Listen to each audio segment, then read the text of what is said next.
समय र सिर्जना कार्यक्रममा यहाँहरू सबैलाई स्वागत छ।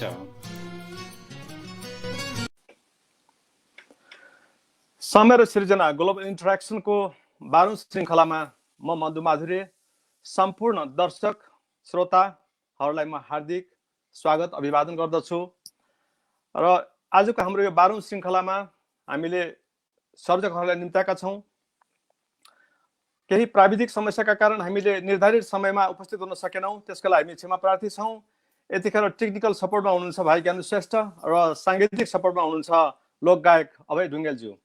अब हामी यो साहित्यिक कार्यक्रममा प्रस्तुत गर्न गइरहेका छौँ। हाम्रा अतिथिज्यूहरूलाई राधेश्याम ढकाली, सर्जक, अध्यक्ष अन्तर्राष्ट्रिय नेपाली साहित्य समाज नेपालबाट, तपाईलाई स्वागत छ। हजुर धन्यवाद। त्यस्तै हजुर धन्यवाद। नमस्कार सुरेन्द्र लिम्बू परदेशीज्यू, अध्यक्ष विश्व नेपाली साहित्य महासङ्घ, उहाँ भारतबाट, तपाईलाई पनि स्वागत छ। हजुर नमस्कार डाक्टर साहब। अब हामी केही साहित्यिक संवाद गर्न गइरहेका छौँ र बीचबीचमा हामी रचनाहरू वाचन पनि गर्नेछौँ। म सबैभन्दा पहिला राधेश्याम ढकालीतर्फ म फर्किन चाहन्छु। तपाईँ इलाममा जन्मनु भयो, सम्भवतः त्यही हुर्कनु भयो र कहिलेदेखि लेखनमा लाग्नुभयो, यसको बारेमा संक्षेपमा केही शब्द बताइदिनु हुन्थ्यो कि हामी विगतमा धन्यवाद चाहन्छौँ। सर्वप्रथम त मलाई यो कार्यक्रममा जोड्नु भयो त्यसको लागि मधुज्यू र सबै टिमलाई नै हार्दिक कृतज्ञता व्यक्त गर्छु। मेरो घर इलाम हो। म चाहिँ 2015 साल असार 22 गते इलामको मालापतमा जन्मेको हुँ र म कक्षा 4 मा पढ्दाखेरि त्यहाँ एकजना सरले चाहिँ मलाई कविता लेखेर आउनु, प्रतियोगिता छ भन्नुभयो, पुरस्कार पाइन्छ भन्नुभयो र त्यति बेला कविताको कुन चरीको नाम हो मलाई थाहा थिएन। वास्तवमा त्यो 4 क्लास पढ्ने बच्चालाई हैन थाहा हुने कुरो पनि आएन। अनि मलाई ट्युसन मेरो गुरु हुनुहुन्थ्यो सन्तोष राईज्यू र उहाँकोमा मैले चाहिँ गएर यसरी मलाई कविता लेखेर ल्याउनु भन्नुभएको छ सरले, मलाई कविता लेखिदिनु भनेछु मैले। र सरले मलाई के भन्नु, तँलाई के आउँछ भन्नुभयो हैन। अनि मलाई त चङ्गा उडाउन आउँछ भने मैले। अनि चङ्गामा के हुन्छ भन्नुभयो। अनि लट्टाइ हुन्छ, धागो बेरिएको हुन्छ, अनि चङ्गा बाँधिन्छ, अनि धागो छोड्यो भने आकाशमा उड्छ, अनि धागो बेर्यो भने नजिक आउँछ, अनि अर्को चङ्गालाई चेट गर्न पनि सकिन्छ भनेपछि यही कविता भइहाल्यो नि भन्नुभयो। अनि उहाँले सिकाइदिएर मैले त्यो चङ्गा भन्ने कविता लेखेको थिएँ मेरो 4 कक्षा पढ्दाखेरि र त्यही चङ्गा कविता नै मेरो पहिलो हो। एकदमै रोचक सन्दर्भ रहेछ। हजुर हजुर। पछि 2000 अब एसएलसी सम्म आउँदा त म राम्रो कविता लेख्ने भइसकेको थिएँ र पछि आइएमा पढ्दाखेरि त्यहाँ चाहिँ ठुलै प्रतियोगिता भयो र त्योभन्दा अगाडि पनि देवकोटा जयन्ती, भानु जयन्ती, मोती जयन्ती यस्तोमा प्रतियोगिताहरू हुन्थ्यो र पहिलोचोटि मैले भानु सम्बन्धी कविता लेखेका थिएँ। त्यो चाहिँ 33 सालको कुरा नै हो र त्यसमा म प्रथम भएँ र त्यहाँ इलाम जीविस जिल्ला विकास समिति अहिले भनिन्छ, त्यसलाई जिल्ला पञ्चायत भनिन्थ्यो त्यति बेला, र त्यसले सौगात भन्ने एउटा मासिक पत्रिका, साहित्यिक पत्रिका निकाल्थ्यो र मेरो प्रथम भएको भानुप्रति भन्ने कविता चाहिँ त्यसैमा छापिएको थियो 33 सालमा। र त्यही 33 सालमै त्यहाँ चाहिँ एउटा ठुलो प्रतियोगिता भएको थियो।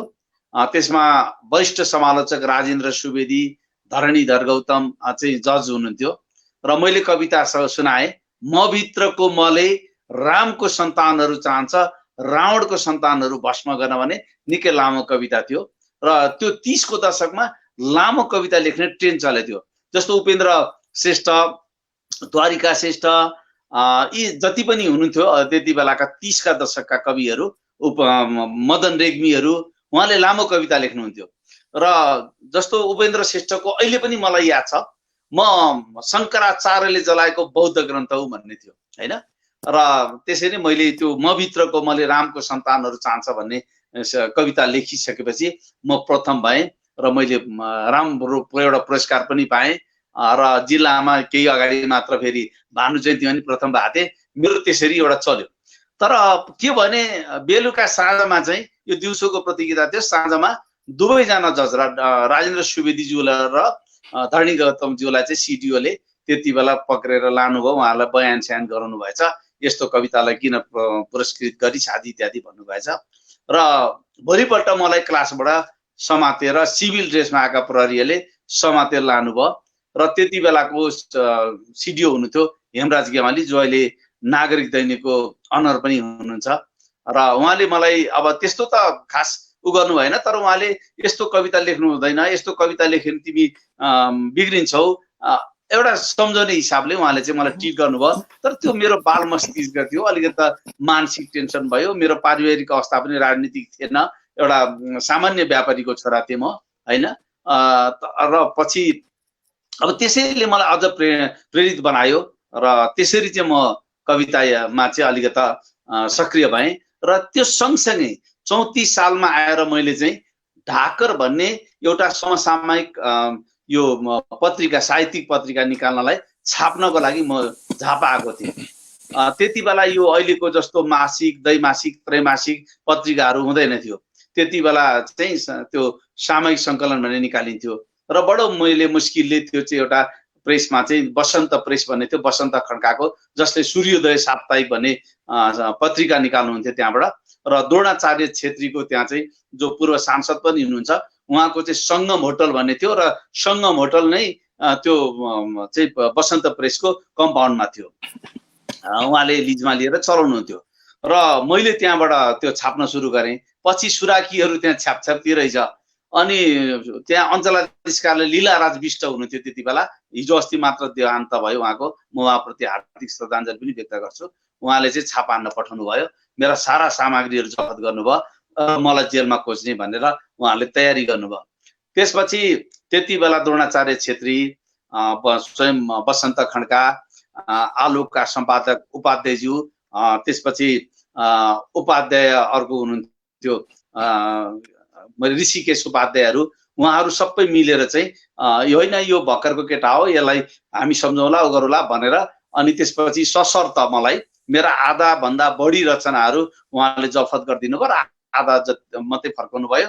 र त्यसपछि मैले जेनतेन गरेँ र राजाको फोटो छाप्ने शर्तमा चाहिँ म चाहिँ त्यहाँबाट उम्किएँ र मैले ढाकर भन्ने 34 सालमा निकालेको थिएँ। र यसरी चाहिँ मेरो हजुर यात्रा सुरु भयो। एकदमै रोचक प्रसङ्ग रहेछ। भनेपछि कविता प्रतियोगितामा प्रथम हुनुभयो त्यो बेलामा? हजुर। अनि प्रथम भएको चाहिँ जुन उपलक्ष्यमा राज्यले दिएको पुरस्कार चाहिँ जेल सजाय त्यो बेला? त्यति बेलाको अब पञ्चायतको निरङ्कुश एउटा शासन थियो, होइन। 32 सालमा गाउँ फर्क अभियान जुन लागू भयो त्यहाँ, त्यसपछि त झन् निरङ्कुश नै एउटा पद्धति आयो र त्यसैको परिणाम अब 36 सालको भुट्टोकोलाई फाँसी दिँदाको जुन विद्यार्थी आन्दोलन भयो, त्यति बेला जुन जन्म सङ्ग्रहको घोषणा पनि गर्नु पर्यो सरकारले।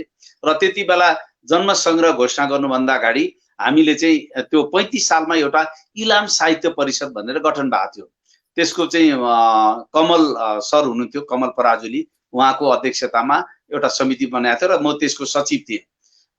र त्यो सचिवको हैसियतमा फेरि मैले के गरेँ भन्दा जन्म सङ्ग्रह आउनुभन्दा अगाडि त्यो सडक कविता जुन क्रान्ति भएको थियो त्यसको नेतृत्व गरेँ। मेरो संयोजनमा त्यहाँ चाहिँ इलामको चोक बजारमा, यहाँ कहिले पुग्नु भएको छैन, त्यो चोक बजार हाम्रो एकदमै ठुलो छ र त्यो चोक बजारमा ट्रक रोक्यौँ, ट्रकको पछाडिको सबै पाटोहरू खोल्यौँ, 3वटै पाटो, त्यहाँ माथि माइक राख्यौँ र त्यहाँबाट हामीले चाहिँ सडक कविता क्रान्ति भनेर निकाल्यौँ। त्यति बेलाका कविताहरू मसँग भएका पछि पाएकाहरूलाई मैले 39 सालमा कम्पाइल गरेर त्यो पनि नेपालबाट छाप्न पाइँदैन भनेर दार्जिलिङ लगेर वर्तमानको दस्तावेज भनेर मैले त्यो सङ्ग्रह छापेको थिएँ र त्यो सङ्ग्रह यति बेला यो मसँग धेरै कवि रहेछ, यो छापिएको थियो।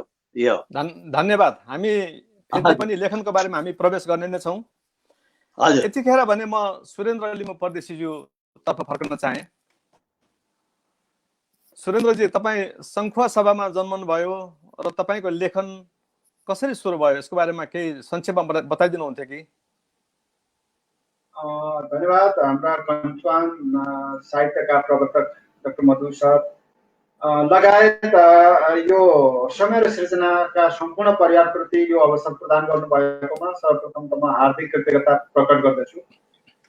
मेरो साहित्यिक यात्राको सन्दर्भमा भन्नुपर्दाखेरि 50 को दशकतिर बचाइको क्याम्पसमा जीवनको चित्र खोज्दै जाँदा केही साहित्यिक साथीभाइहरूसँग सम्पर्क भयो र उहाँहरूसँगको उठबसले र जीवन भोगाइका तिता मिठा अनेक प्रकारका अनुभूतिहरूलाई अभिव्यक्त गर्दै जाँदाखेरि साहित्य बनेछन् आफै।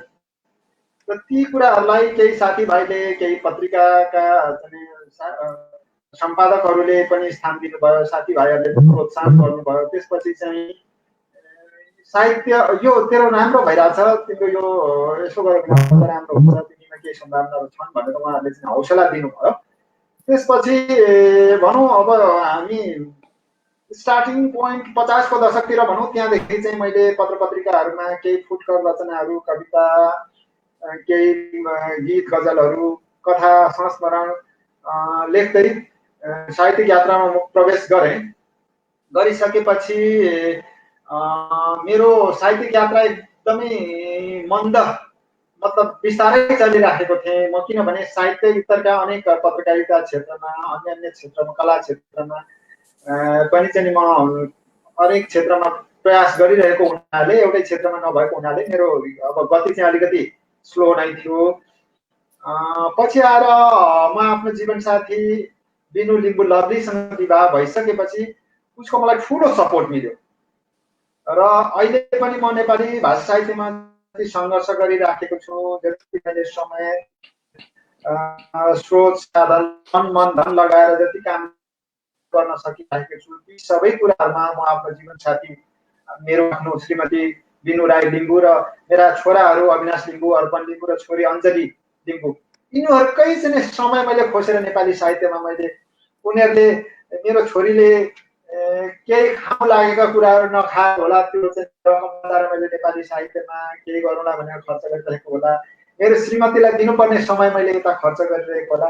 यसरी मैले साहित्यमा अहिले यो चाहिँ ठाउँमा आइपुगेको छु। मेरो यात्रा चाहिँ 50 को दशकदेखि यसै मैले केही साहित्यिक साथीहरूको सम्पर्कले, उहाँहरूसँगको उठबसले नै हो भन्ने मलाई लाग्छ। डाक्टर मधु सर, धन्यवाद।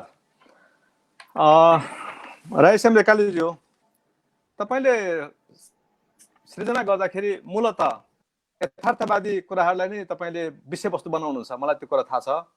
र मुक्तक, कविता, हाइकु, यो पद्य विधामा विशेष तपाईँले नेपाली साहित्यको लागि ठुलो योगदान पुर्याउनु भएको छ।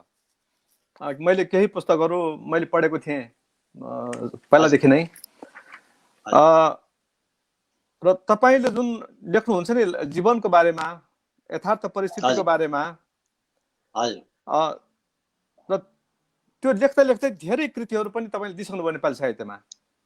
र हाम्रा दर्शकहरूले तपाईँका कतिपय कृतिहरूको बारेमा उहाँहरूलाई जानकारी नभएको पनि हुनसक्छ। तपाईँले कसरी लेख्नुहुन्छ, कस्ता छन् तपाईँको कविताहरू, नसुनेको पनि हुनसक्छ, सबैले नपढेको पनि हुनसक्छन्।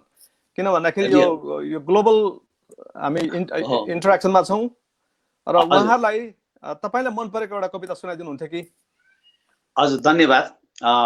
एकदमै सही कुरा गर्नुभयो। यो कविता भन्ने कुरो सबैभन्दा गाह्रो विषय हो वास्तवमा। कथा लेख्न पनि सजिलो छ। मैले 40 सालभन्दा अगाडि धेरै कथाहरू लेखेका थिएँ। त्यति बेला 38 सालतिर 34 सालदेखि मेरो छापिन सुरु भएको थियो र 38 सालमा पछिल्लो एउटा कथा चाहिँ मेरो समीक्षा, त्यति बेलाको जल्दो बल्दो समीक्षा साप्ताहिक थियो, त्यसमा छापेपछि मैले बन्द गरेको। र के छ भने कविता भनेको एउटा जीवन हो। कविता भनेको वास्तवमा शाश्वत चेतको कुरा हो, हैन? यसले एउटा अन्यायका विरुद्धमा, एउटा विसङ्गतिका विरुद्धमा कोर्रा हान्ने काम गर्नुपर्छ र ठिक ठाउँमा ल्याउनुपर्छ। जस्तो नेपालकै जति पनि आन्दोलनहरू भए, यहाँले देख्नुहुन्छ सडक कविता क्रान्तिको अघि मैले कुरा गरेँ, हैन? बुटपाली 28 सालमा भएको थियो।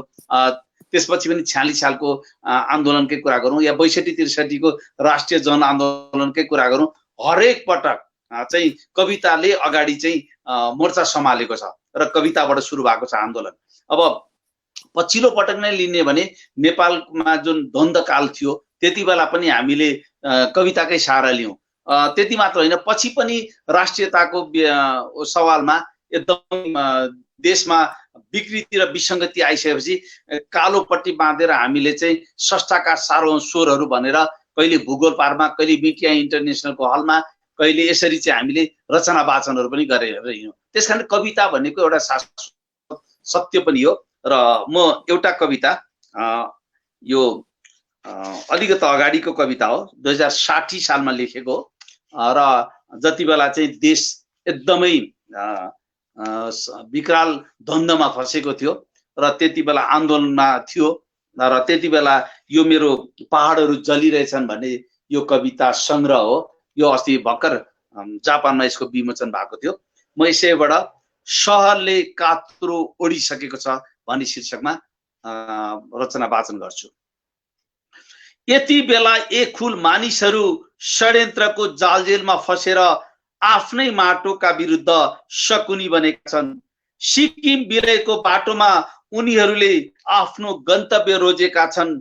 आफ्नो स्वाभिमान, आदर्श र मर्यादालाई कुल्चिएर उनीहरू लेन्डुपको बाटो हिँडिरहेछन्।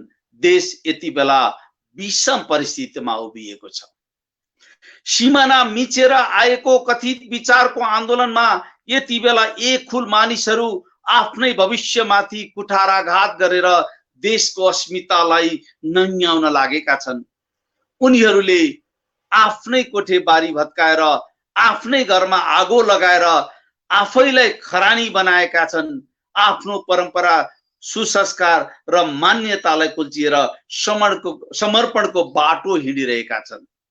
देश यति बेला यथास्थितिमा पिल्सिएको छ।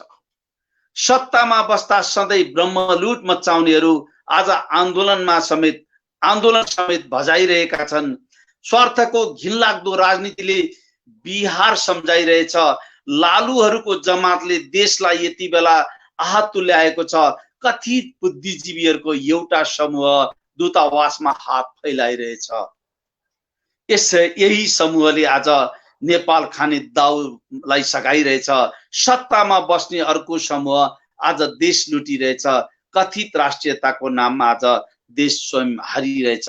कथित राष्ट्रियताको नाममा आज देश स्वयं हारिरहेछ। धन्यवाद। एकदमै राम्रो कविता, मिठो कवितालाई धन्यवाद। अब यो कविताको शीर्षक छ नि पहाडहरू जलिरहेका छन् बाट लिनुभएको, सहरले कात्रो ओढिसकेको छ। अब यो प्रसङ्ग र विषयवस्तु मूलतः राजनीतिक परिवेशसँग रिलेटेड छ, नेपालको अवस्थाप्रति रिलेटेड छ। तर सहरले कात्रो ओढिसकेको छ कहिले लेख्नु भएको थियो? यो समय थाहा छ तपाईँले लेखेको समय? होइन, 60 सालमा हो मैले लेखेको। 60 सालको 60 सालमा होइन, जति बेला त्यो हामी आन्दोलनको भुमरीमा थियो नि। हजुर, जति बेला जनआन्दोलनको लागि तयारी भइरहेको थियो त्यति बेला यता द्वन्द काल पनि चलिरहेको थियो, माओवादी द्वन्द पनि चलिरहेको थियो होइन। र डेमोक्रेसीको लागि एउटा पक्ष सडकमा आएको थियो भने अर्को पक्ष चाहिँ जङ्गलमा लडिरहेको अवस्था थियो।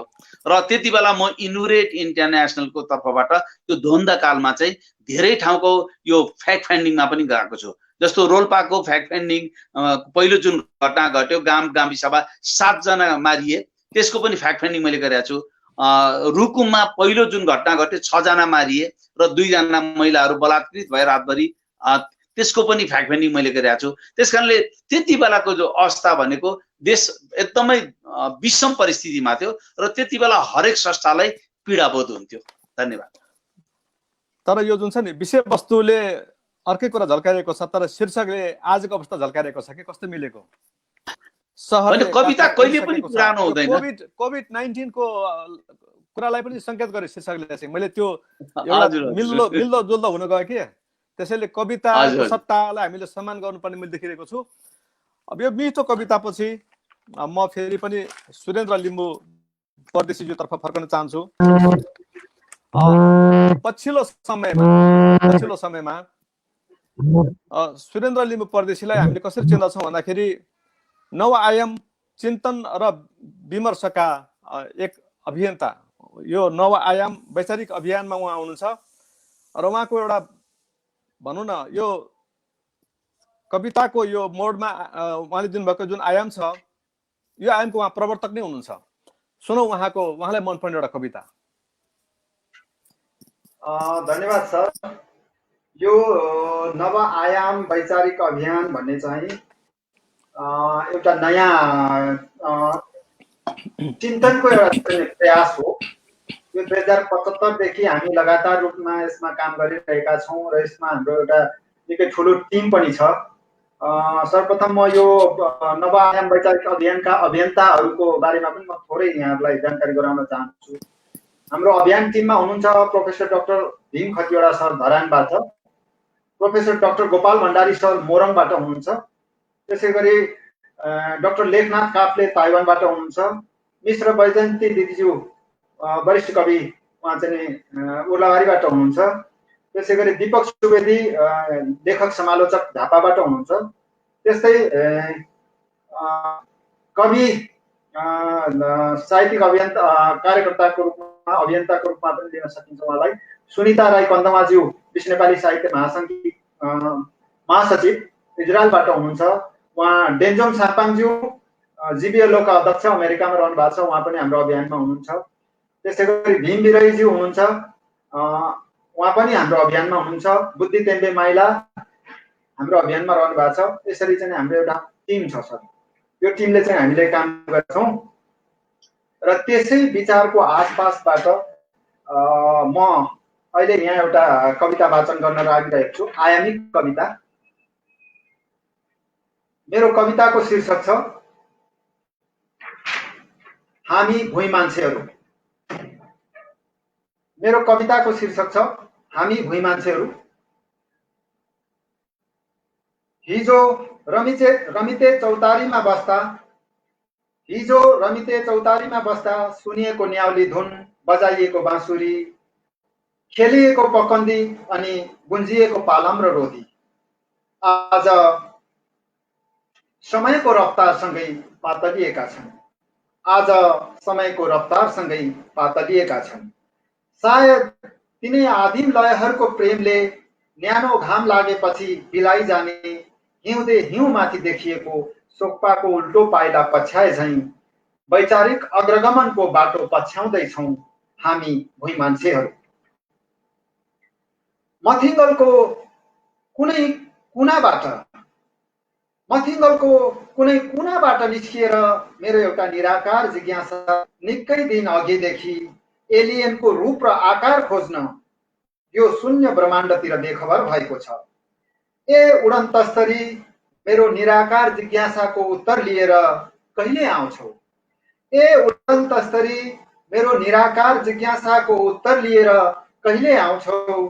तिम्रो तीव्र गतिको आगमनलाई हेर्न अर्बौं प्रकाश वर्ष निगरानी गर्न सक्ने यो हब्बल टेलिस्कोपको छाया मुनि व्यग्र प्रतीक्षामा बसिरहेका छौँ हामी भुइँ मान्छेहरू।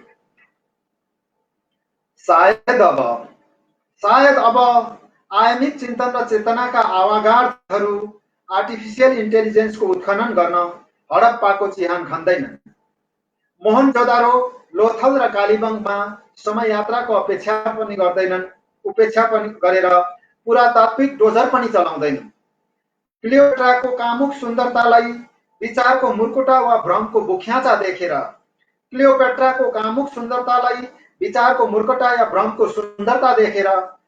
बुख्याचा देखेर अल्गोरिदमको परिधि पनि भत्काउँदैनन्।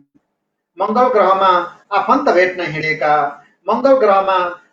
भेट्न हिँडेका ती अनगिन्ती आयामिक यात्रीहरू गुरुकुल र सिन्धु सभ्यताको बाटो छोडेर अरू हिँड्नेछन् स्पेस एलिभेटरको मसिनो रिबनमा, या त हिँड्नेछन् इलोन मास्कको सुपरसोनिक यानमा।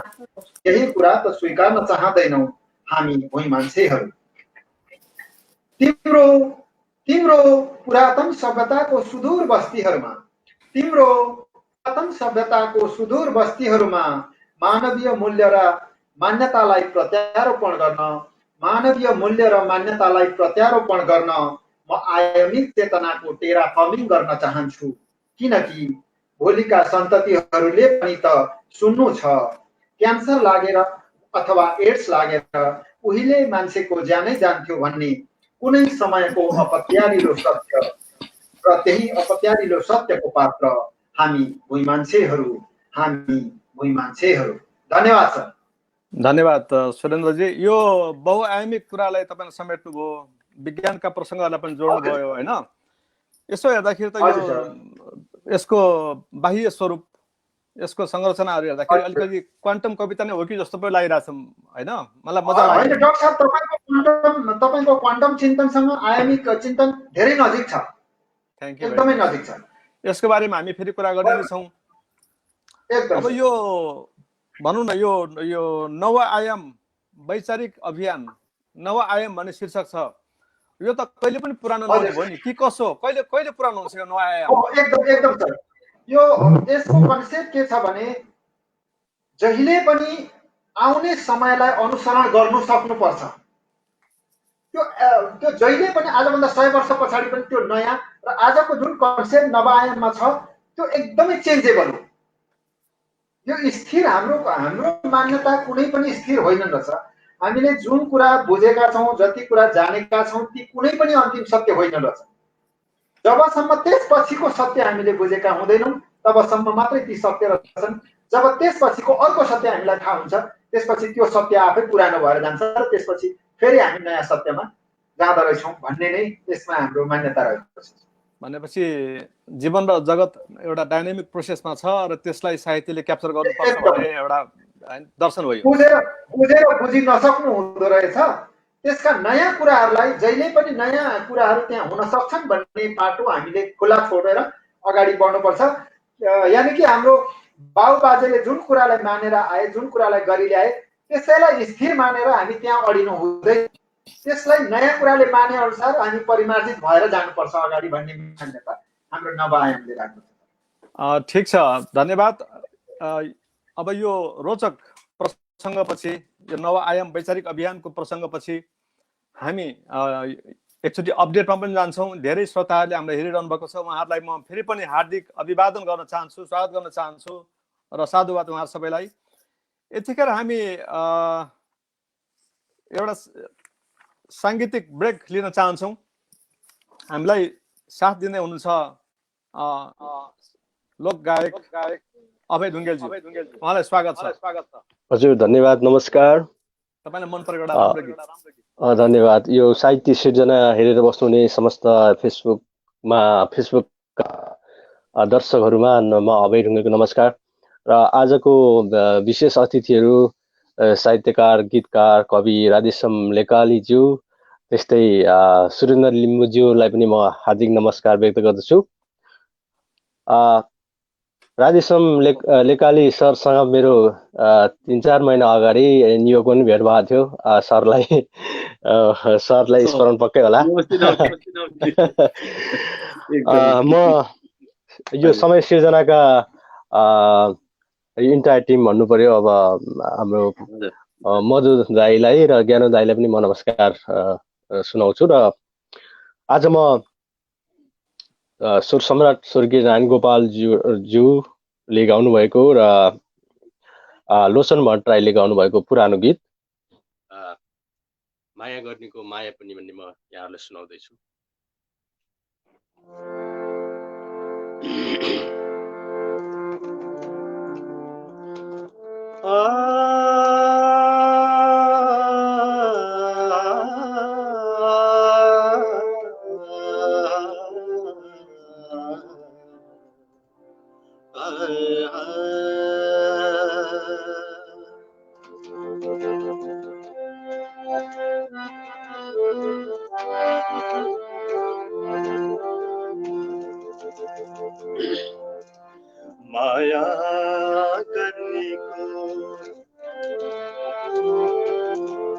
माया गर्नेको चोखो माया पनि देखियो, बाचा गर्नेको बाचा बन्धन पनि देखियो।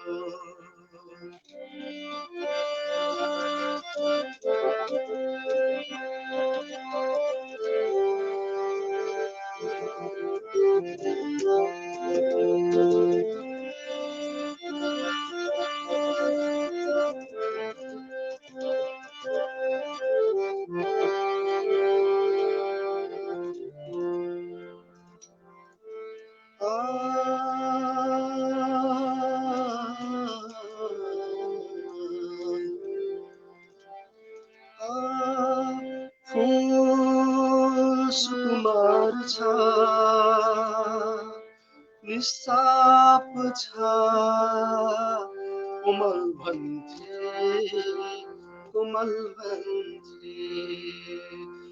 फूल सुकुमार छ निस्ताप छ कोमल भन्थे फूलको थरले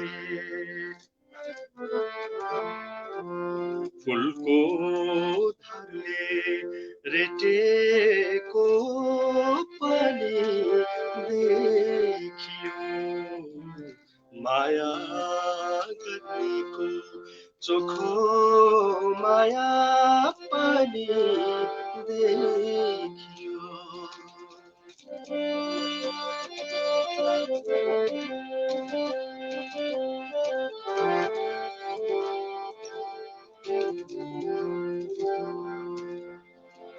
सबको भगवान छ भगवानले हेर्छौ भन्थ्यो तिम्रो भगवानले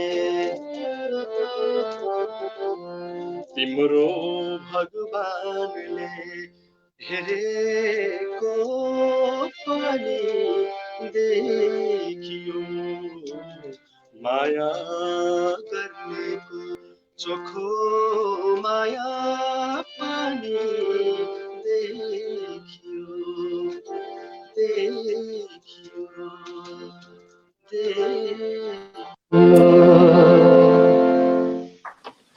नमस्कार धन्यवाद साह्रै राम्रो गीत माया गर्नेको चोखो माया पनि देखियो तपाईलाई यो नेपाल आइडल सिजन 2 टप 5 मा रहनुभएका अमित बराल ज्यूको पनि सम्झना छ उहाँले पनि नमस्कार भन्नुभएको छ नमस्कार उहाँलाई पनि र उहाँले पनि हामी निम्ताउँदै छौँ ज्ञानु यतिखेरको अपडेट केही छ हामीसँग धेरै श्रोताहरू दर्शकहरू लाइनमा हुनुहुन्छ अनलाइनमा उहाँले हामीलाई हेर्दै हुनुहुन्छ सर नाम मात्र भनिदिने हामी अब अगाडि बढ्छौँ त्यसपछि सबैलाई नमस्कार र एका बिहानै भनौँ न अमेरिकामा बिहानै र नेपालमा चाहिँ अब अलिकति साँझ परिरहेको छ तैपनि धेरै हाम्रो श्रोताहरूले चाहिँ हामीलाई माया गरेर हेरिरहनु भएको छ पिपल मनी सिक्दरज्यूले ग्रेट प्रोग्राम सरोज गजुरेलजीले चाहिँ थम्सअप जानुका अवस्थी ढकालज्यूले चाहिँ दाइहरूलाई नमस्कार भन्नुभएको छ त्यस्तै गोमा ढकालज्यू उहाँले त्यसले राम्रो सहयोग गर्नुभएको छ भेना भन्नुभएको छ सुन्दराज खडवाज्यू छतुरहङ इजमज्यू गोमा ढकालज्यू कमला प्रसादज्यू दमदार छ दाजुपति प्रेम प्रसाई भट्टराई नमस्कार सम्पूर्ण साहित्य ज्यूहरूलाई कमला प्रसादज्यूले मद्दा यो कार्यक्रम रोक्नु हुँदैन भनेको थिएँ नि आखिर बहिनीले कुरा साकार हुँदैछ नि बहिनीको कुरो जस्तै नमस्कार अनेसा सदस्यज्यू खुसी लाग्यो समय र सिर्जनाले भेट गराइदिनु भयो समय र सिर्जनाका संयोजक डाक्टर माधवजी सहित सबै टिमलाई धेरै धेरै धन्यवाद तारा धामीज्यूले भन्नुभएको छ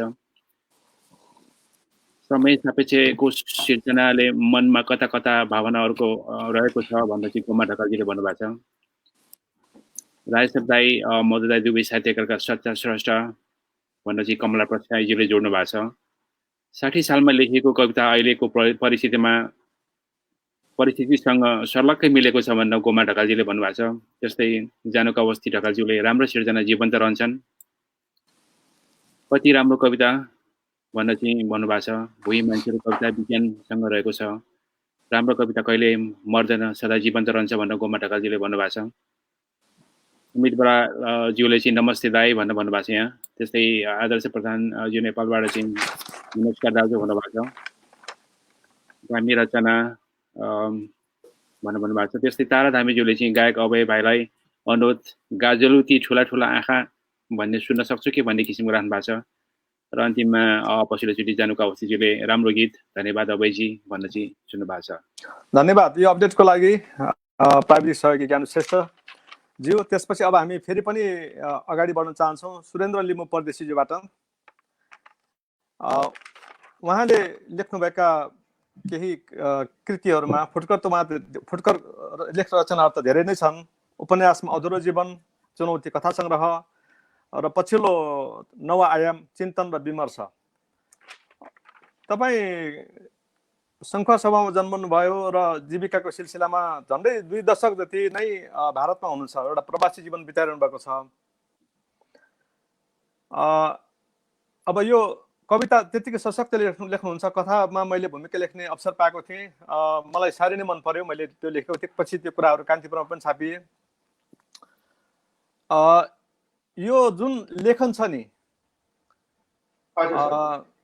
तपाईँले लेख्दाखेरि तपाईँको लेखनको मूल आधार के हो र तपाईँलाई सबैभन्दा मनपर्ने विधा कुन हो, यसको बारेमा के भनिदिनुहुन्थ्यो कि?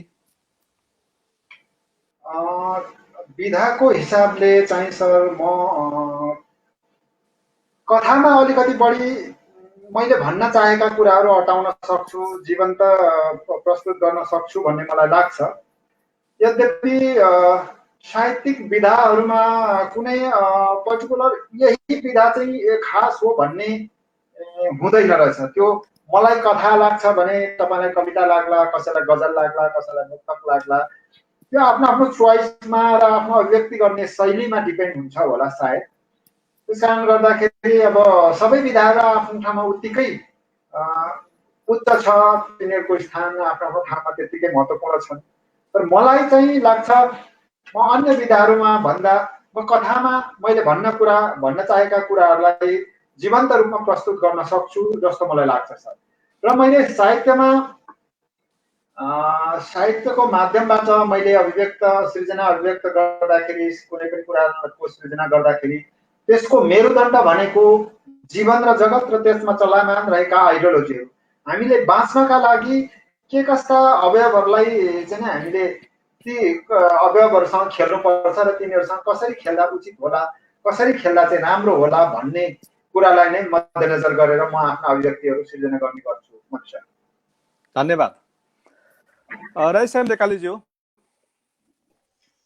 तपाईँसँग साहित्यिक पत्रकारिताको पनि लामो इतिहाससँग तपाईँ आबद्ध हुनुहुन्छ, तपाईँसँग त्यो इतिहास छ र लेखनमा पनि तपाईँ त्यत्तिकै छ, धेरै कृतिहरू छन् तपाईँका। अब मैले सरस्वती भन्नुपर्दाखेरि मलाई थाहा भएको चाहिँ मुक्तकमा बढी तपाईँको लगाव थियो सुरुमा। वर्तमानको दस्तावेज, प्रेम अभिव्यक्ति, काठमाडौँ मैले यो किताब निकै पढेको छु धेरैचोटि, समयका घोडाहरू, वक्त के घोडे, यो सायद हिन्दीमा होला, अपमानित समय, त्यस्तै कविता सङ्ग्रहमा निरङ्कुशता, बहिष्करण, नाथे भात आउँदैछ, एउटा मान्छे, शब्दहीनता, यी नै भए।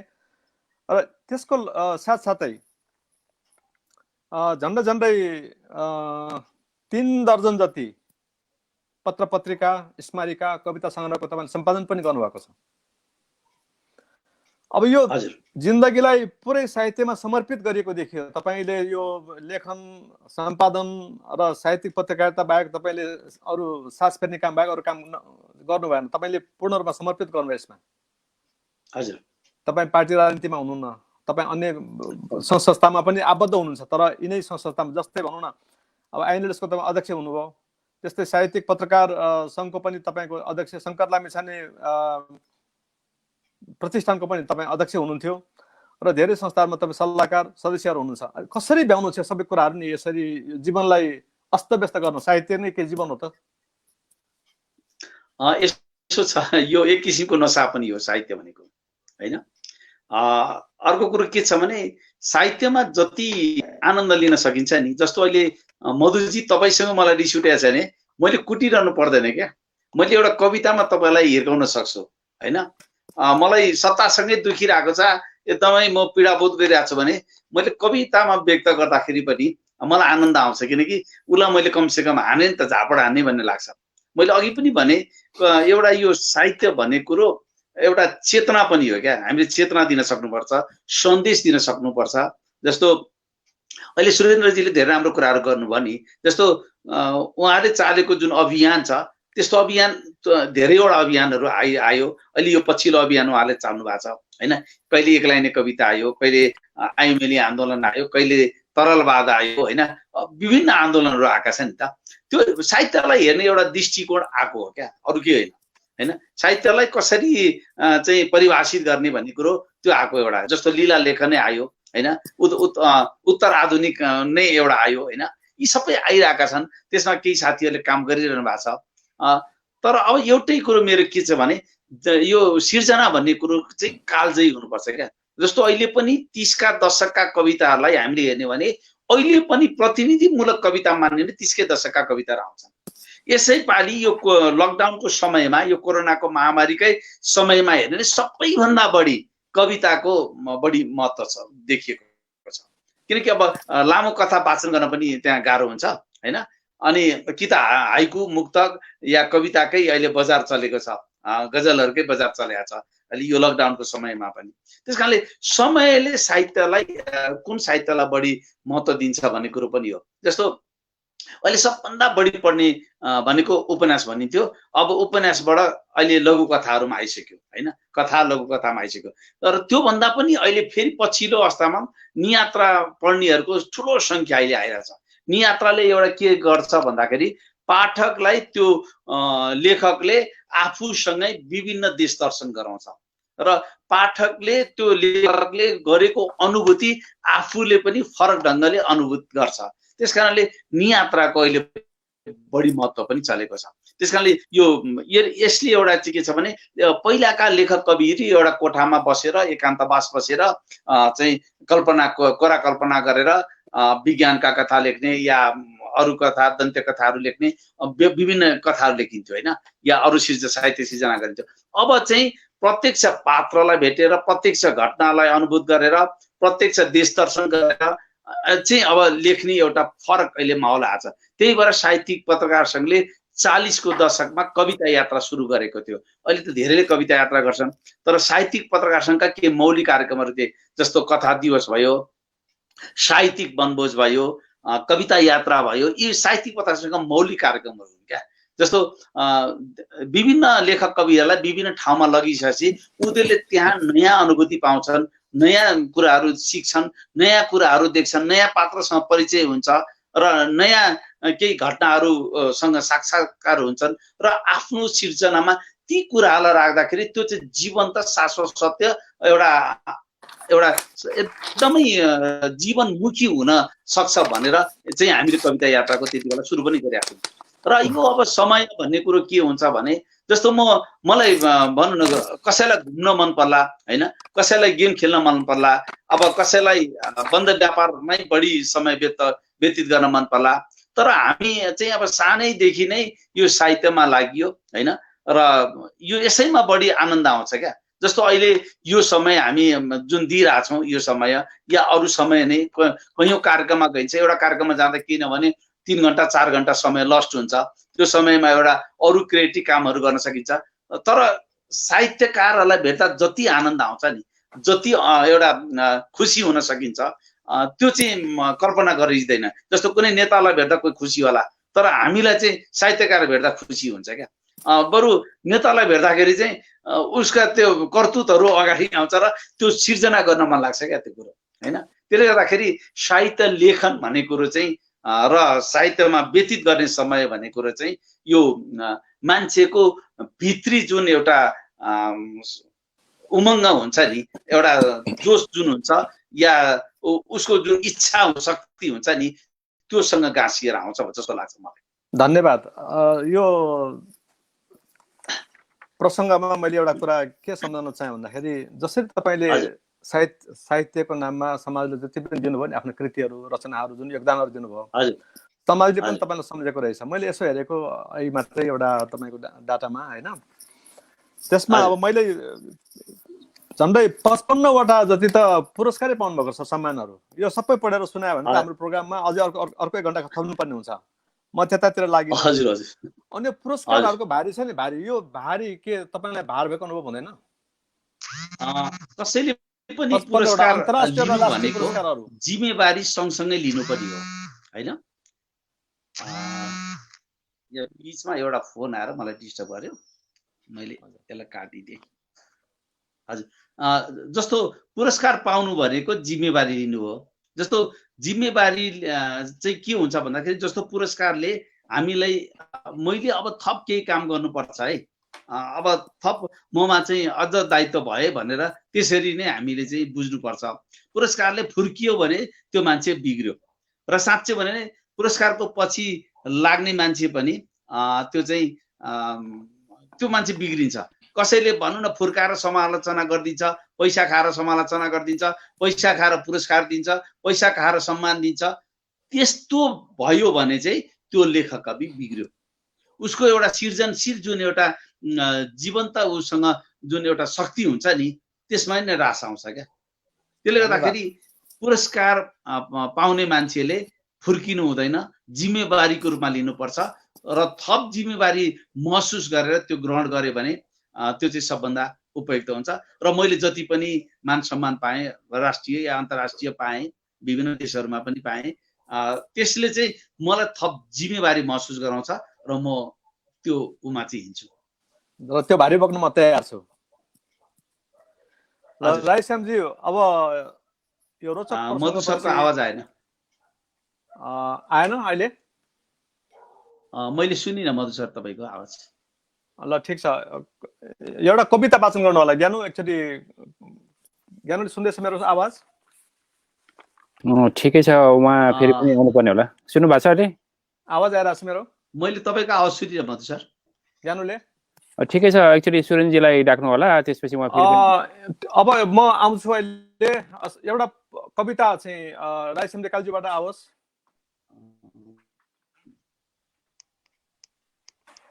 एउटा कविता एकदमै सानो किन आयो?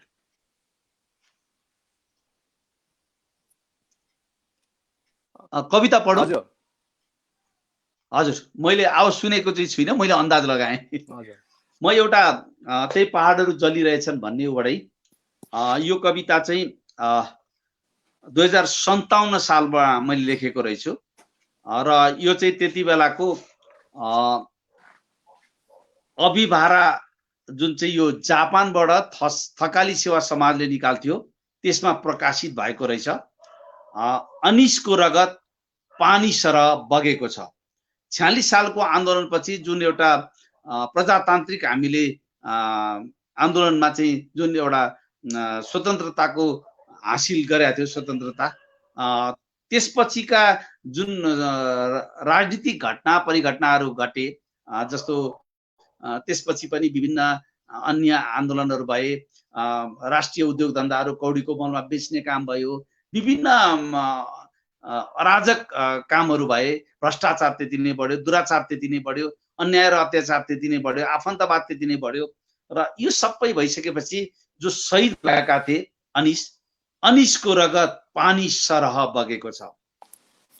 जब शासन र सिंहासन नै लाजले निहुरिन्छ तब सम्पूर्ण पीडा बोध हुन छोड्छ।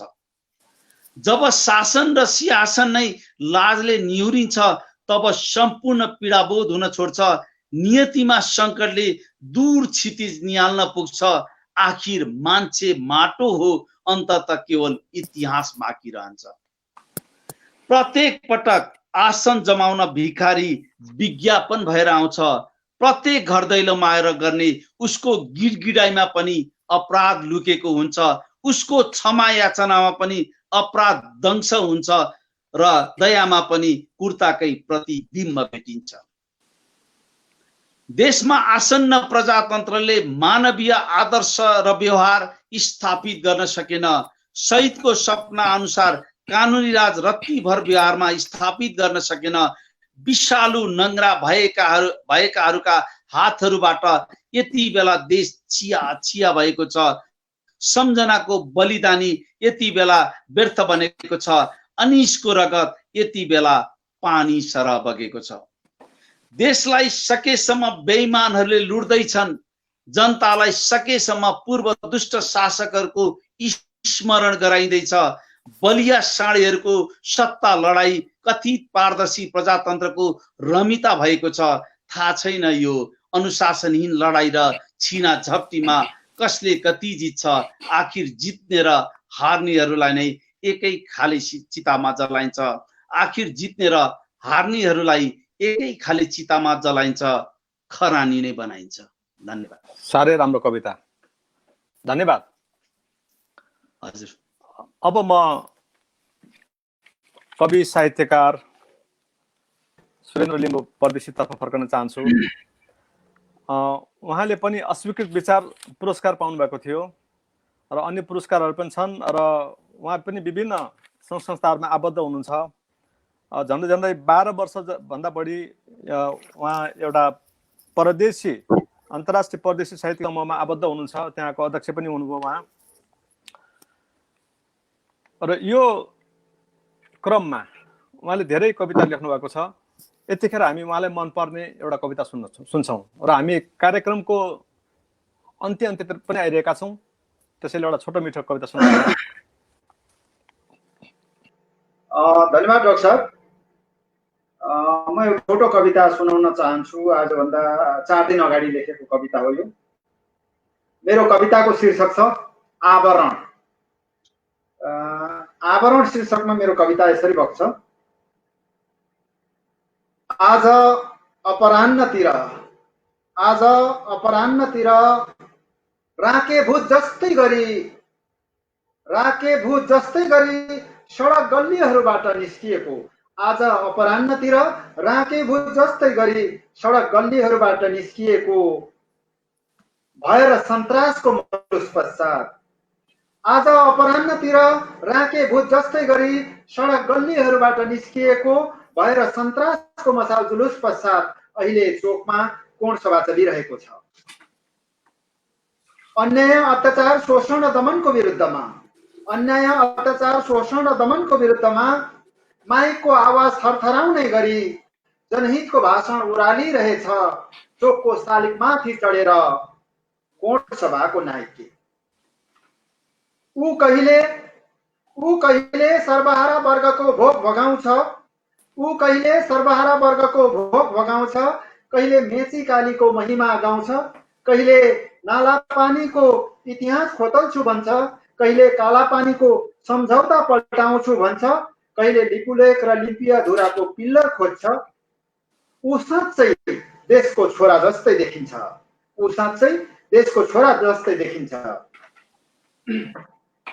हो उसले लगाएको राष्ट्रियताको छड्के टोपी, उसले लगाएको स्वाभिमानको दौरा सुरुवाल, उसले लगाएको देशभक्तिको ज्वारी कोट। हो उसले लगाएको राष्ट्रियताको छड्के टोपी, उसले लगाएको स्वाभिमानको दौरा सुरुवाल अनि उसले लगाएको देशभक्तिको ज्वारी कोट सर्वसाधारणको आँखामा पट्टी भएको छ, किनकि त्यही कोटको गोजीमा त उसले राखेको रहेछ व्यक्तिगत स्वार्थको जाली रुमाल। आवरण शीर्षकमा मेरो कविता यसरी सकिन्छ। धन्यवाद। साह्रै राम्रो। यो प्रतीकात्मक अभिव्यक्तिहरू छन् कवितामा, यसले मलाई आकर्षण गरिरहेको छ र धेरै श्रोताले हामीले हेरिरहनु भएको छ। उहाँहरू सबैलाई म फेरि पनि नमन गर्न चाहन्छु। र यतिखेर मैले के प्रसङ्ग कोट्याउन चाहेँ भन्दाखेरि अहिलेको अवस्था जुन छ संसारमा एकदम सन्तस्त भयावह छ र मलाई यतिखेर नोबेल पुरस्कार विजेता बोरिस पास्टर्नाकको एउटा उद्गार याद आइरहेको छ। उहाँ भन्नुहुन्थ्यो, म सबैतिरबाट पराजित छु, यही नै मेरो जित हो। अहिले यस्तै भएको छ, विज्ञान सबैतिरबाट पराजित छ। अब यसलाई मानव उपलब्धि मान्ने कि नमान्ने, त्यत्रो वर्षसम्म त्यत्रो शताब्दीसम्म कसरत गरेको हो, तर यस्तो चाहिने अवस्थामा निरीह देखियो। हाम्रो सभ्यताले एउटा दुर्भाग्य भोग्नु परिरहेको छ र यो अवस्थालाई आजको कविता लेख्नेहरूले र आजको सर्जकहरूले कसरी हेर्नुपर्छ आजको अवस्थालाई भन्ने बारेमा तपाईहरु सोच्दै गर्नुहोला। अब भने एकछिन हामी सांगीतिक ब्रेक लिन्छौँ र म अभय भाइलाई निम्त्याउन चाहन्छु। फेरि पनि यहाँलाई नमस्कार। यहाँहरुकै फरमाइसलाई मध्यनजर राखेर धेरै पुरानो एउटा गीत प्रस्तुत गर्दैछु। महेन्द्र वीर विक्रम शाहदेवले लेख्नु भएको गीत, दीपक जंगमले संगीत गर्नुभएको, पाकिस्तानी गजल गायक प्रख्यात गजल गायक गुलाम अलीज्यूले गाउनुभएको गीत गाजुलीची ठुला ठुला आँखा म यहाँहरुलाई सुनाउँदैछु।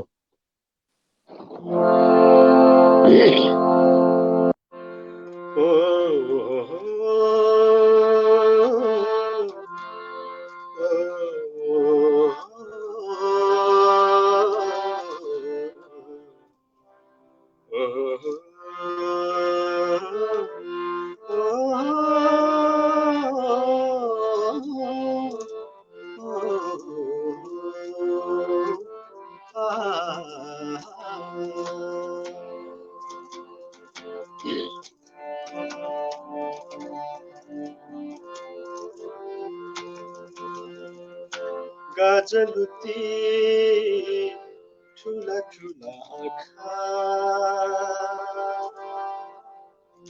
तिर पनि बसे यो दिलमा कालो लामो पारेली केश छाल परे कलिलो मायामा गाजलुती ठुला ठुला आँखा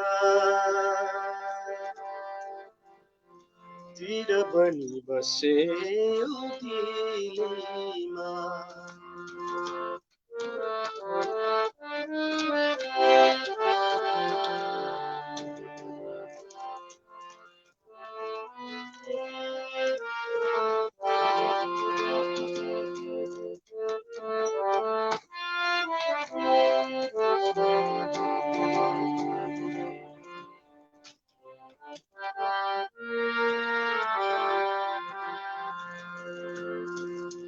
निधारको त्यो रातो टीका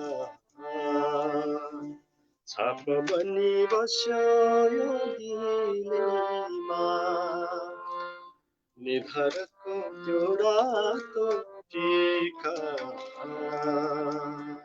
छाप बनी बस्यो यो दिलमा झल्केको त्यो नक फुले झल्केको त्यो नक फुले ज्योति बन्यो कलिलो मायामा गाजलुती ठुला ठुला आँखा तिर बनी बसे यो दिलमा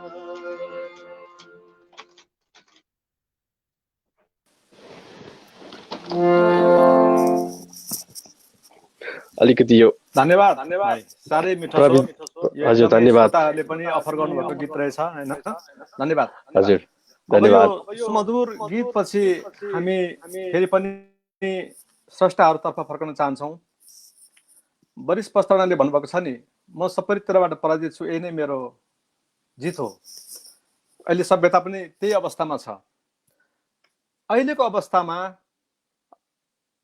साहित्य कस्तो हुनुपर्छ भन्ने बारेमा संक्षेपमा अहिलेको परिवेशलाई समेटेर केही कुरा भनिदिनु हुनको लागि म सुरेन्द्र लिम्बू परदेशीलाई म हार्दिक अनुरोध गर्दछु र यही प्रश्न मैले रायसम लेकालीजीलाई पनि राख्न चाहन्छु तयार रहनु होला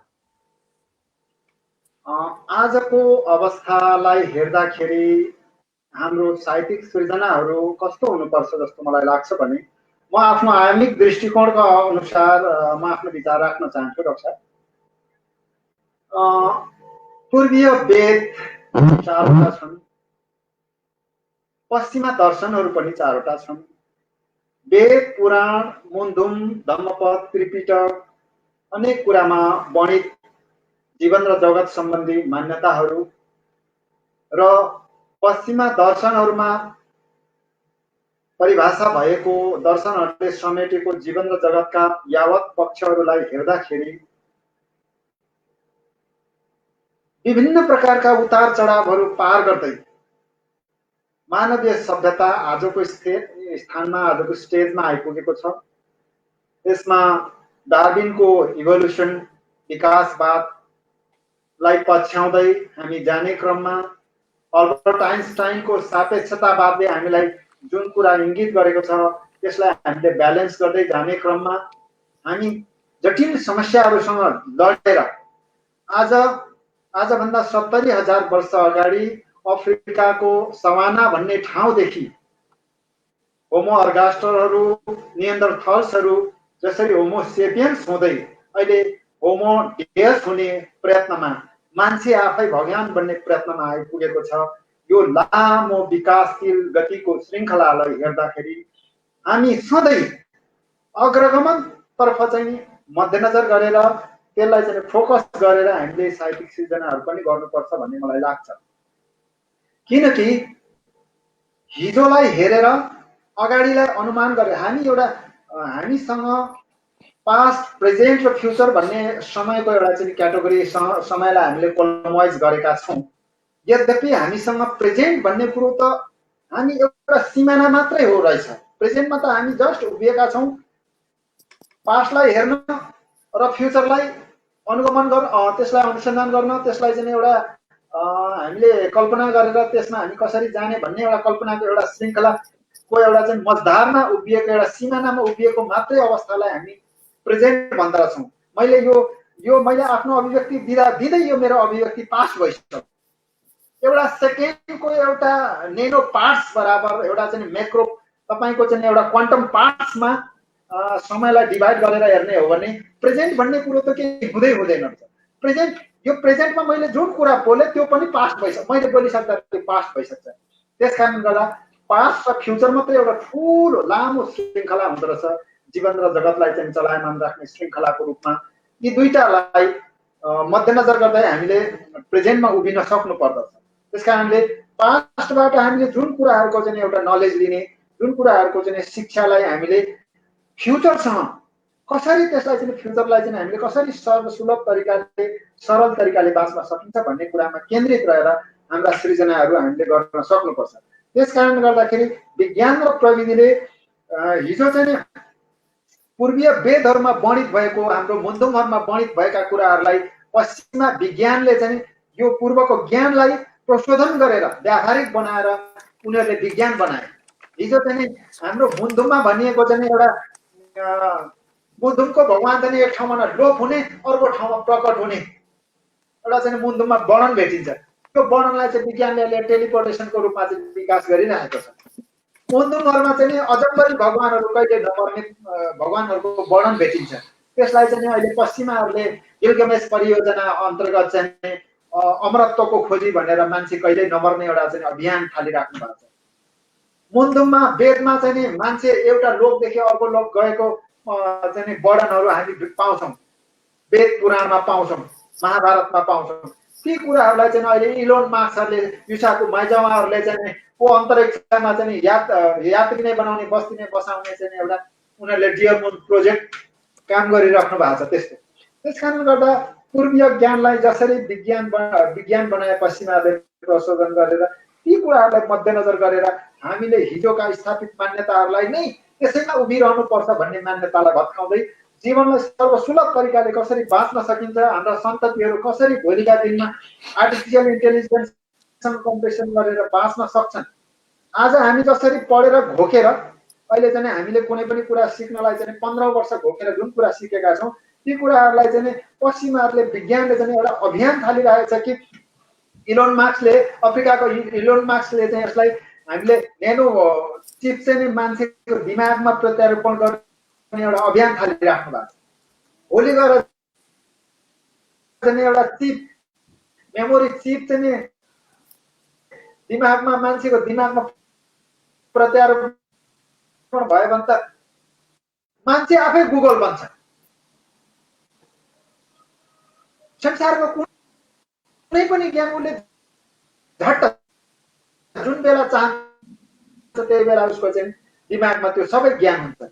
जब मैले चाहे मेरो घरको म चाहिँ सिटिङ रुममा बसिरहेको बेला भयो मलाई लाग्यो कि पंखा चले त हुन्थ्यो भन्ने मैले चाहे, जब मैले चाहे त्यो आफै पंखा चल्छ। मैले चाहे यहाँ बसेर मैले चाहेको छु ढोका आफै खुल्यो, मैले ढोका खोलियोस् भन्ने चाहे आफै खुल्यो, म त्यहाँ जानु पनि परेन, मैले खोल्नु पनि परेन। त्यस्तो किसिमको प्रविधि चाहिँ विज्ञानले ल्याइराखेको बेला हामीले ती कुराहरूलाई नवआयामले यही कुराहरूलाई एकदमै फोकस गरेको छ। आयनिक बाटो, आयनिक सृजना, आयनिक कन्सेप्ट सबै तवरबाट हामी आयनिक तरिकाले हामी सोच्नुपर्छ। मेरो बाबुले त हिजो फलार खाएर यति दिन बसेको थियो, यसरी नै मान्नुपर्छ भन्ने मान्यतामा हामी यथास्थितिवादी धारणा लिएर यदि बस्यौँ भने त्यो आयनिक चिन्तन र चेतनाको समयलाई हामीले समात्न सक्दैनौँ। त्यो समयलाई समात्नको लागि, त्यो रफ्तारमा हामी चल्नको लागि, त्यो रफ्तारमा हामी नजर गरेर हामीले साहित्यिक सृजनाहरू गर्नुपर्छ र त्यो साहित्यिक सृजनाहरूले हाम्रा सन्ततिहरूलाई ती कुराहरूप्रति सचेत गराउन सक्नुपर्छ भन्ने मान्यता हाम्रो नवआयामले राख्दछ। म यही कुरा डाक्टर मधु माधुर्य सरलाई जो आफैमा एउटा नयाँ चिन्तन, एउटा चाहिँ क्वान्टम साहित्य, एउटा चाहिँ दर्शनको रूपमा चाहिँ तपाईँले प्रतिपादन गरेर अगाडि बढिराख्नु भएको छ, त्योसँग पनि हाम्रो नवआयामको धेरै विचारहरू मिल्छन्। तपाईँले पनि एउटा क्वान्टम साहित्य भनेको विज्ञान र प्रविधिको नजिकबाट नै तपाईँले पनि त्यो एउटा नयाँ चिन्तन ल्याउनु भएको छ, त्यसको पनि मलाई खुसी लागेको छ। यसबारेमा हामी पछाडि पनि धेरै कुरा गर्नेछौँ भन्ने म ठान्दछु। धन्यवाद। धन्यवाद। नेपाली साहित्यमा भएका प्रयोगहरूलाई हामीले नजिकबाट हेर्ने, त्यसको विश्लेषण गर्ने, विमर्श गर्ने एउटा विशेष प्रोग्रामको हामी तर्जुमा गर्ने नै छौँ चाँडोभन्दा चाँडो। हामी यसबारे धेरै बोल्नेछौँ। आज भने यो जुन तपाईँले भन्नुभयो नि नवआयामको बारेमा, जुन वैचारिक चिन्तनहरू पस्कनु हो, त्यसको लागि म धन्यवाद दिन चाहन्छु। हामी कार्यक्रमको बिट मार्ने प्रयास गरेका छौँ। हामी समय नजिक छ, तर छुटेका कुरा धेरै छन्। अब राधेश्याम ढकालज्यू एक सफल स्रष्टा, उहाँसँग जुनसुकै विषयमा पनि हामी कुराकानी गर्न सक्छौँ, तर समयले हामीलाई साथ दिएको छैन। त्यसैले यतिखेर रचना वाचन भन्दाखेरि पनि जीवन र जगतलाई हेर्ने तपाईँको दृष्टिकोण बारेमा, तपाईँको लेखनको बारेमा एकदमै संक्षेपमा जुन छुटेका कुराहरू छन्, मैले सोध्न बिर्सेका कुरालाई, त्यसलाई समेटेर केही कुरा भनिदिनुहुन्थ्यो कि? एउटा अनुरोध छ।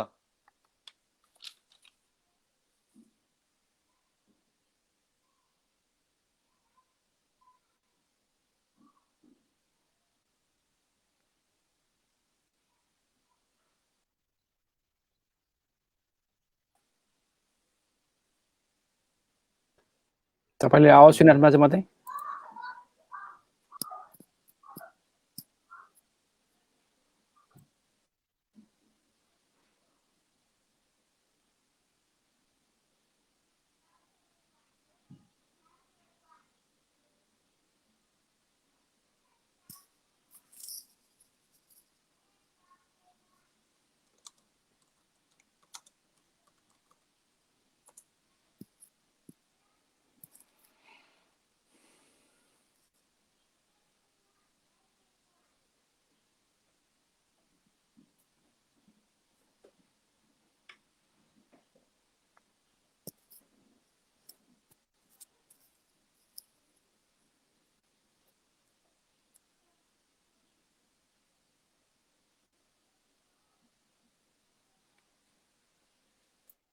यहाँ आवाज आएन भन्ने चाहिँ ऊ भइरहेछ होइन, म त उहाँलाई फेरि एकचोटि रिकनेक्ट गरेर आउनु भन्नुपर्ने हुन्छ। हुन्छ, म त अगाडि केही कुरा राख्नु होला। राधेश्यामजी, यो कनेक्सनको प्रब्लमले गर्दाखेरि एकछिन उहाँ फेरि आउँदै हुनुहुन्छ र यतिखेर म सुरेन्द्रजीलाई एउटा सानो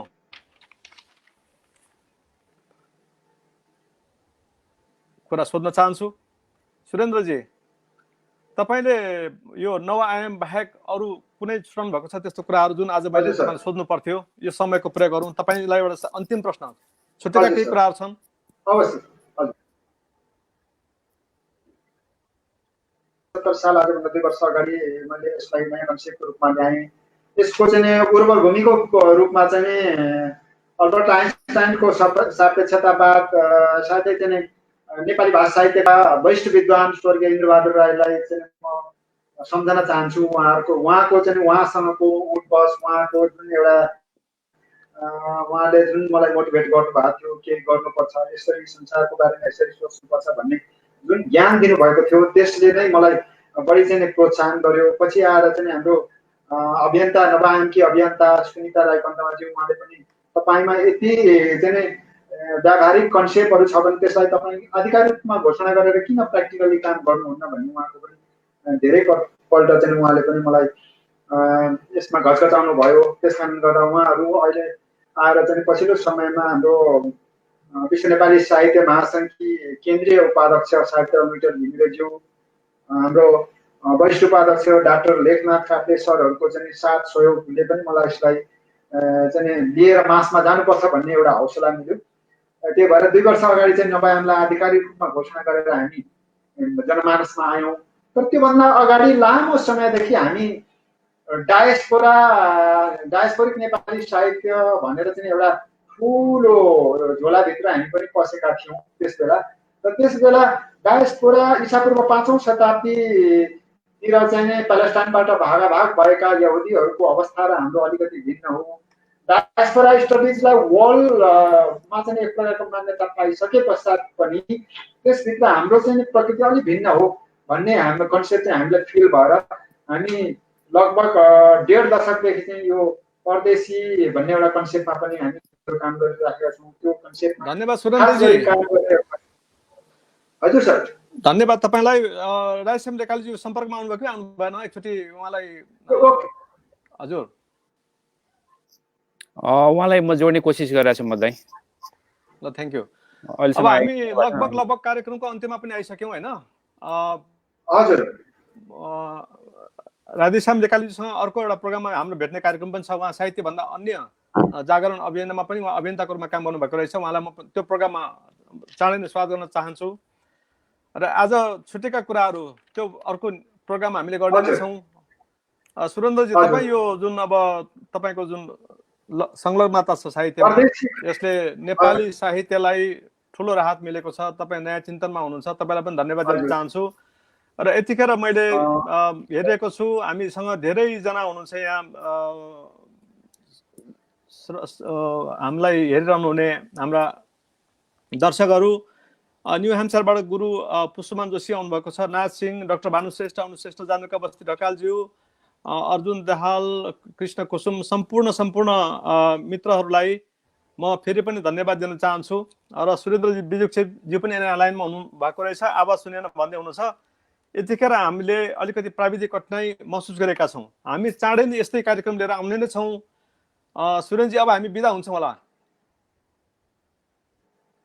ठिकै छ सर। बिदा हुनुभन्दा अगाडि म यो समय र सृजनाको चाहिँ एउटा कन्सेप्ट बनाएर तपाईँले हामीलाई यसरी आफ्नो कुरा राख्ने अवसर प्रदान गर्नुभएकोमा क्वान्टम साहित्यका प्रवर्तक डाक्टर मधु माधुर्य सर, साथै हाम्रो ज्ञान श्रेष्ठ सर र सम्पूर्ण यो इन्टायर टिम, समय र टाइम एन्ड क्रिएसनका इन्टायर टिमप्रति चाहिँ म अत्यन्तै कृतज्ञता प्रकट गर्दछु। र आफ्ना कुराहरू राख्ने क्रममा केही कमी कमजोरी रहेको भए हाम्रा यसलाई चाहिँ वर्ल्ड वाइड हेरिराख्नुभएका दर्शक श्रोताहरूबाट सुझाव र सल्लाहहरूको पनि आशा राख्दै मलाई यो अवसर दिनुभएकोमा पुनः चाहिँ यहाँहरूप्रति धन्यवाद ज्ञापन गर्दछु सर। हस् त, आजको कार्यक्रमका सम्पूर्ण सहयोगीहरू, सहभागीहरू र दर्शकहरूलाई म फेरि पनि समय र सृजनाको तर्फबाट हार्दिक आभार प्रकट गर्दै धन्यवाद दिन चाहन्छु। हाम्रो भेट अब चाँडै नै हुँदैछ। अर्को कार्यक्रममा तपाईँहरूको सहभागिता होस् भन्ने कामना पनि गर्दछु। धन्यवाद।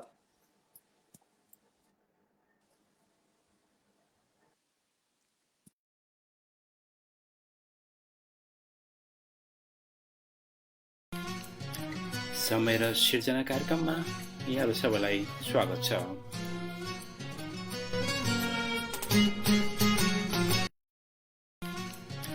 समय र सिर्जना कार्यक्रममा यहाँहरू सबैलाई स्वागत छ।